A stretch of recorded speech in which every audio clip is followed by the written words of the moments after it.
कि मैं जहां बैठा हूं वो जमीन नहीं बल्कि जलता हुआ कोयला है।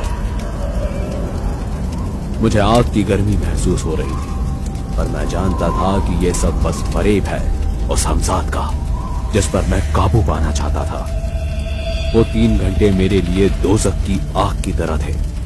जैसे तैसे मैंने अमल पूरा किया और मेरा कमरा पहले जैसा हो गया। आज मुझे कोई रोटी नहीं पहुंचानी थी। मैं डरते डरते कमरे में सो गया।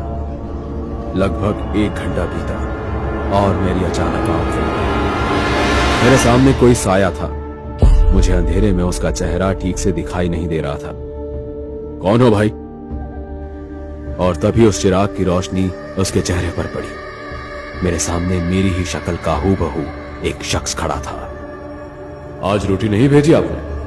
खैर, मुझसे डरो मत। मैं तुम्हारा जिस्म लतीफ हूं जिसके लिए तुमने इतने दिन दुख झेले हैं। तुम्हें यह जानकर खुशी होगी कि तुम अपना अमल पूरा करने में कामयाब हो गए।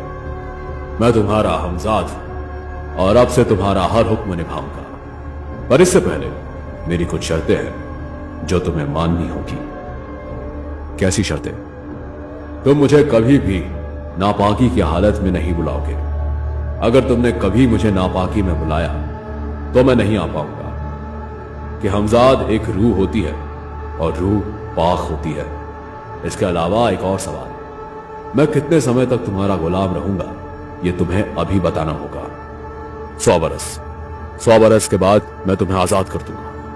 और रही बात नापाकी की, तो मैं इस बात का भी ध्यान रखूंगा। मंजूर है, मैं तुम्हारा हर हुक्म पूरा करूंगा। इस वक्त तुम्हें कुछ चाहिए? क्या किसी चीज की जरूरत है? हमजाद के पूछते ही मुझे एकदम अपनी भूख याद आ गई और मैंने जल्दी से कहा, मुझे इस वक्त सख्त भूख लगी है। कहीं से अगर खाना मिल सके तो अच्छा है। जो हुक्म। हमजाद पल भर में गोश्त की देगची ले आया। मैंने महीनों से गोश्त देखा नहीं था और किसी फकीर की तरह मैं उस गोश्त पर झपट पड़ा। मेरे खाने के बाद मैंने उससे पूछा, क्या तुम सबको दिखाई देते हो या सिर्फ मुझे? नहीं, मैं बस अपने मालिक को ही दिखाई और सुनाई देता हूं। हमजाद को हासिल करने के बाद मैं बहुत ज्यादा खुश था। मैंने कुछ ही दिनों में अपनी जिंदगी बदल दी। अब मेरा टूटा फूटा घर एक आलीशान हवेली में बदल गया। मैं लोगों की मदद करने लगा। एक दिन मेरे पास मेरा पुराना एक अजीज दोस्त आया। मैं बर्बाद हो गया भाई असलम।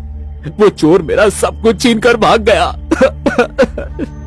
फिक्र मत करो हमजाद, जाओ उस चोर को मेरे सामने हाजिर करो। और पल भर में हमजाद चोर को घसीट